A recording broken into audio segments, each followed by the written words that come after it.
Ian Gary just reignited some serious heat in the welterweight division. It all started when Gary reposted an interview he did with Full Send MMA, a standard move. But he didn't stop there. Instead, he used the post to take a massive swing at fellow UFC contender Sean Brady. Gary captioned it with pure venom. Biggest claim to fame is losing a decision to Shavkat. Crying like a baby he didn't get a title shot off a loss, and now he's claiming he'll get the title if he beats the number 13? Make it make sense, clown. And he wasn't done. Gary came at Brady's resume, claiming he's never beaten a top 5 opponent, and mocked his self-proclaimed striking skills by bringing up his fight with Michael Venom Page.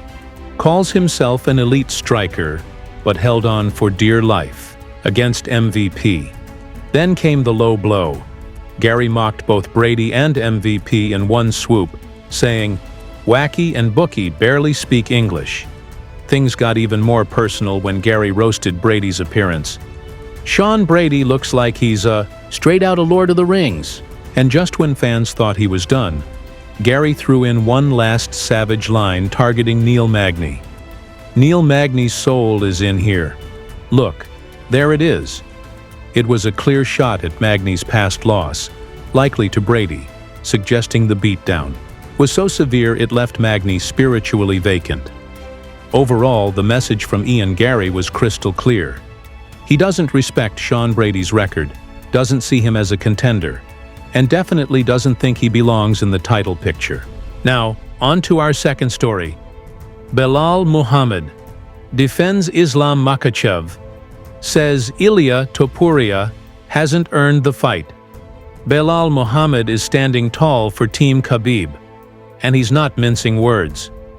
In a recent interview with MMA Belal was asked about the idea of UFC lightweight champ Islam Makhachev taking on newly crowned featherweight king Ilia Topuria. Belal's response? Topuria hasn't earned it. He doubled down, pointing out how fans and critics alike continue to deny Makhachev the respect he deserves, even after beating Alexander Volkanovski twice. It's crazy. People never want to give Team Khabib their respect.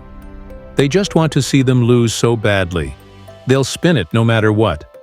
Belal brought receipts. When Islam beat Volk the first time in a close fight, it was, "Oh, he sucks. He couldn't finish him. He's a 145er. Then he finishes him in the rematch, and they're still like, well, he's a 145er. Now, with Topuria looking to move up, Belal sees the narrative already forming. Topuria's even smaller than Volk. If Islam dominates him, they'll just say, well, he was a 145er. Send him back down. Bottom line, Belal thinks, Islam has nothing to gain from this matchup, and that fans will keep shifting the goalposts no matter what. Belal Muhammad on Ilia Topuria versus Islam Makhachev. There's no win for Islam. Belal Muhammad is standing firm on where he thinks Ilia Topuria stands in the title conversation. And right now, that's nowhere near Islam Makhachev.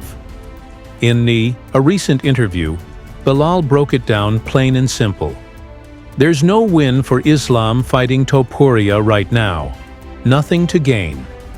He clarified that Islam isn't avoiding the fight. He's just demanding that Topuria earn the opportunity. When Islam said let him fight someone else, earn it, he wasn't ducking. He just said, let him earn it. Belal even brought his own experience into it, saying he's been overlooked despite doing everything right, adding, people are already shunning my resume, hating no matter what. And when it came to Topuria vacating his featherweight belt and jumping divisions, Belal didn't hold back. He chose to move up. He didn't defend that title 5 times. He didn't even defend it once. Belal drew a clear contrast to Alexander Volkanovski, who earned his shot at lightweight after cleaning out the 145 division. Topuria, in his view, hasn't done the work yet. Let Topuria go beat a Charles Oliveira first. Why should it be? For a title right now? He reminded everyone that 145 is still stacked with killers like Yair Rodriguez, Diego Lopez, and the undefeated Movsar Evloev. Topuria's just choosing to move up. That's fine, but if you want a title shot at 155, earn it. Fight once. And no, not for an interim belt. Islam's already defending every year. Belal's message was clear. Respect isn't handed out. It's earned. Magomed Ankalaev sends chilling message to Alex Pereira. The light heavyweight division just got a major jolt. Magomed Ankalaev has officially broken his silence, and his sights are locked on champ Alex Pereira. After months of waiting and rumors swirling about a possible rematch this August, Ankalaev fired a direct shot on X, formerly Twitter, that left fans buzzing. Whether that tweet came from Ankalaev himself or was ghostwritten by his manager Ali Abdelaziz, the intent is crystal clear. This is more than trash talk. This is a call-out with teeth. Ankalaev has had a bumpy road, dealing with controversial scorecards and stop-start momentum. But now, he's positioning himself as the real threat to Pereira's throne. Let's not forget, when they first met in 2023, it ended in controversy. Some fans called it a rushed stoppage. Others said Pereira earned it. What's certain is this: unfinished business remains. And this tweet? It wasn't just physical, it was psychological. Ankalaev's saying Pereira may not have the fire anymore. After years of wars in both MMA and kickboxing, he's suggesting the champ might be fading. Dricus Du Plessis shuts down injury rumors. I'm the champ, you wait for me. Middleweight champion. Dricus Du Plessis just put an end to the whirlwind of rumors that had MMA Twitter in a frenzy. Over the past week, speculation was running wild that the South African champ had suffered a broken shin, sidelining him from UFC 317 and forcing the division into potential interim title chaos. Contenders were circling, fans were panicking, and some fighters were already campaigning for a shot at gold. But Dricus? He wasn't injured. In fact, he was chilling. Taking to Instagram, Du Plessis dropped a post that was short, sharp, and savage, straightening out the situation with pure champ energy. He wrote, "Okay, so everyone had their opinions and rumors and stories about a shin break and injuries, etc. I found it all very entertaining. Unfortunately, none of it is true. Myself and the UFC already discussed a fight date and opponent. The June fight was never signed. I did not pull out of any fight. I am the champion. I know when I fight. You, as a contender, just show up when we tell you to. Fight announcement coming soon. Stay tuned. Prepare to be amazed." The message was loud and clear. Dricus is healthy. He's in charge. And he's coming back on his terms. That post sent shockwaves across the MMA world. It wasn't just a health update, it was a flex. Dricus reminded the division that he didn't pull out of anything, because there was nothing to pull out of. So where did the rumor even come from? Turns out it all traces back to rising contender Caio Borralho, who had been hyping up a possible interim title clash between himself and Khamzat Chimaev. Caio used the alleged shin injury as justification, pushing hard for that shot. But once Dricus shut it all down, Caio had no choice but to laugh through the pain. He slid into Dricus's comment section and wrote, "Bro, why you do that to me? Stop giving me hope like this." Half joke, half salt, fully real. The door to an interim title just slammed shut, and Dricus made it clear there never should have been one in the first place. Now, with the champ back on track and the rumors squashed, all eyes are on the UFC.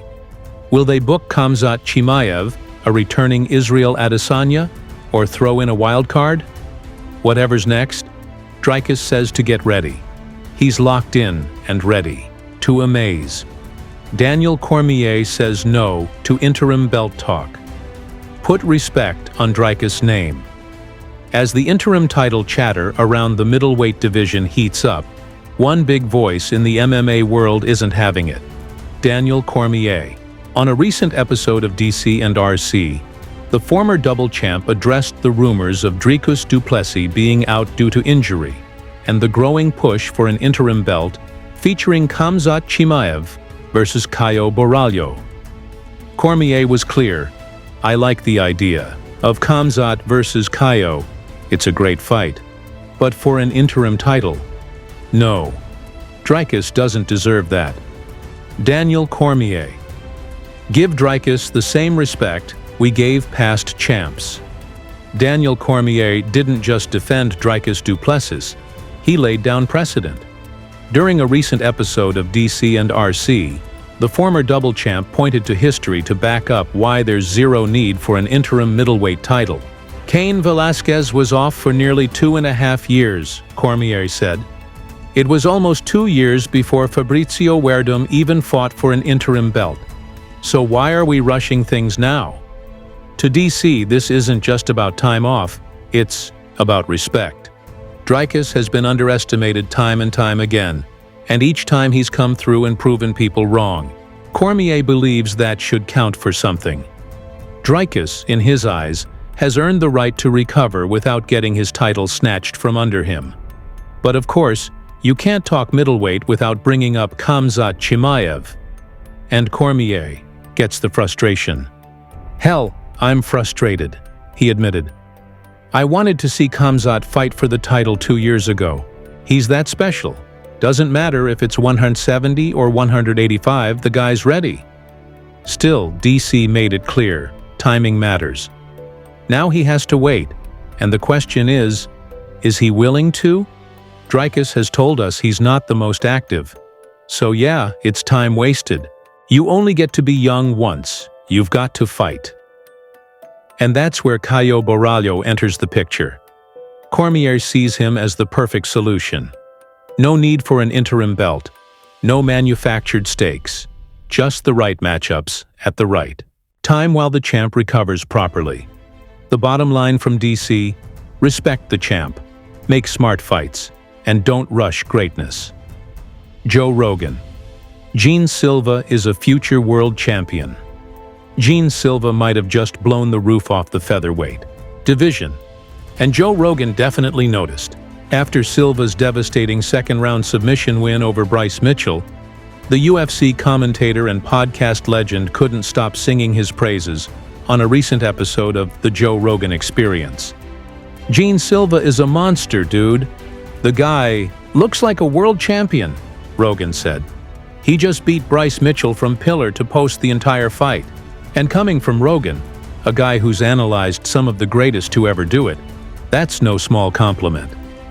What really stood out wasn't just the victory. It was how Silva did it.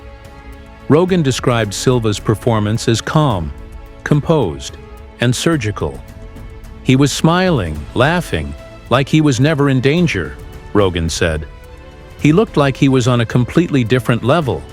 Let's not forget, Bryce Mitchell is no easy out. Even Ilia Topuria had to grind through him. Josh Emmett had to land a bomb to end it. But Silva? He turned their fight into a showcase.